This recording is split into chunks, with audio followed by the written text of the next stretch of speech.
5 बजे तक 67.52% वोटिंग हुई है, तो वहीं बद्रीनाथ में 3 बजे तक 42.50% वोटिंग हुई है। दोनों सीटों पर बीजेपी और कांग्रेस के बीच कड़ी टक्कर देखने को मिल रही है। बद्रीनाथ में राजेंद्र भंडारी और लखपत भुटोला में टक्कर, तो वहीं मंगलौर सीट में करतार सिंह और काजी निजामुद्दीन में कड़ी टक्कर देखने को मिल रही है।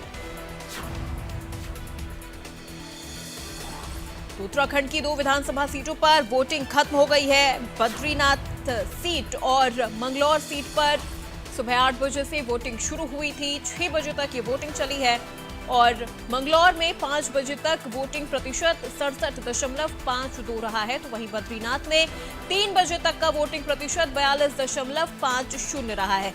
दोनों सीटों पर कांटे की टक्कर बीजेपी और कांग्रेस के बीच देखने को मिल रही है। बद्रीनाथ में राजेंद्र भंडारी और लखपत भुटोला में टक्कर है, तो वहीं आपको बता दें कि मंगलौर सीट पर भी कांग्रेस और बीजेपी में ही ये कड़ी टक्कर देखने को मिल रही है। कांग्रेस से प्रत्याशी काजी निजामुद्दीन और बीजेपी से प्रत्याशी करतार सिंह भड़ाना में ये कांटे की टक्कर देखने को मिल रही है।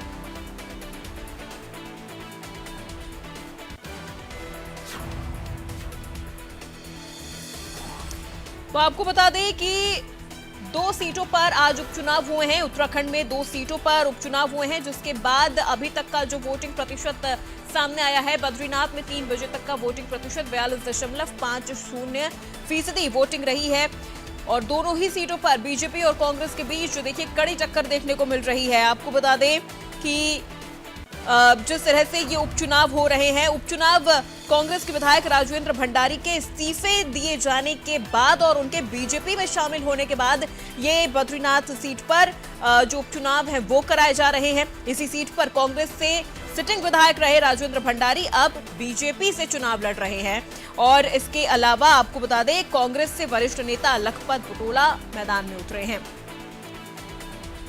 तो ऐसे में बद्रीनाथ सीट पर बीजेपी के राजेंद्र भंडारी और कांग्रेस के लखपत भुटोला के बीच कांटे की टक्कर देखने को मिल रही है।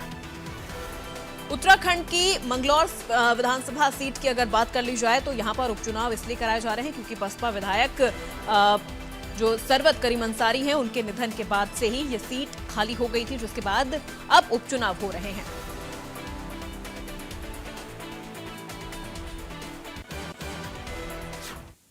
और इसी खबर पे तमाम अपडेट के साथ संवाददाता धर्मेंद्र चौधरी हरिद्वार से हमारे साथ जुड़ गए हैं। धर्मेंद्र, सबसे पहले तो आपसे जानना चाहेंगे, 6 बज चुके हैं, वोटिंग खत्म हो चुकी है, सुबह 8 बजे से वोटिंग जारी थी, क्या कुछ देखने को मिला? आप ग्राउंड पे थे, आपने वोटरों की नब्ज टटोली, क्या कुछ बातचीत में वोटरों से आपको समझ में आ रहा है? देखिए 6 बज गए हैं और 6 बजे के साथ ही जो मतदान है वो बंद हो गया है और सुबह 8 बजे से मतदान शुरू हुआ था और 6 बजे के बाद ही 6 बजते ही मतदान बंद हो गया है। हालांकि जो लोग मतदान केंद्रों पर पहुंच गए हैं वो अपने मत का प्रयोग करेंगे, लेकिन अब कोई नया मतदाता पहुंचकर अपना मतदान नहीं करेगा। मंगलौर सीट की बात करें तो पूरे दिन तनावपूर्ण माहौल में यहाँ पर मतदान हुआ है। सुबह ही यहाँ पर एक गाँव में बीजेपी और कांग्रेसी कार्यकर्ता आपस में भिड़ गए थे, जिसमें पथराव हुआ है, काफी लोग उसमें चोटिल हैं, कई लोगों खूनी संघर्ष वहां पर हुआ है। उसमें कांग्रेस ने आरोप लगाया कि बीजेपी कार्यकर्ताओं ने गोली चलाई है और जो कांग्रेस के समर्थक थे उन्हें वोट नहीं डालने दिया गया है। इसी बात को लेकर जो कांग्रेस के दिग्गज नेता हैं, उसमें प्रदेश अध्यक्ष करण माहरा हो, नेता प्रतिपक्ष बिल्कुल धर्मेंद्र, आपको यहीं पर रोकना चाहूंगी, एक बड़ी खबर आ रही है सामने इस वक्त की, ये बड़ी जानकारी।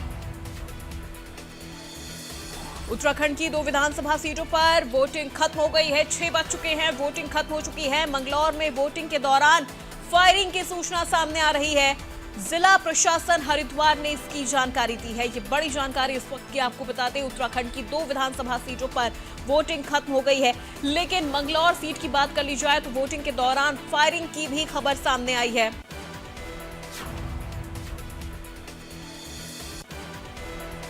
और चलिए तमाम अपडेट के लिए सीधे अपने संवाददाता का रुख करते हैं। धर्मेंद्र हमारे साथ बने हुए हैं। धर्मेंद्र, देखिए, एक सफल वोटिंग की जो एक्सपेक्टेशन यहां पर हम देख रहे थे, मंगलौर में फायरिंग हुई है, क्या वहां पर सुरक्षा के पुख्ता इंतजाम नहीं थे या किन वजहों से ये फायरिंग हुई है?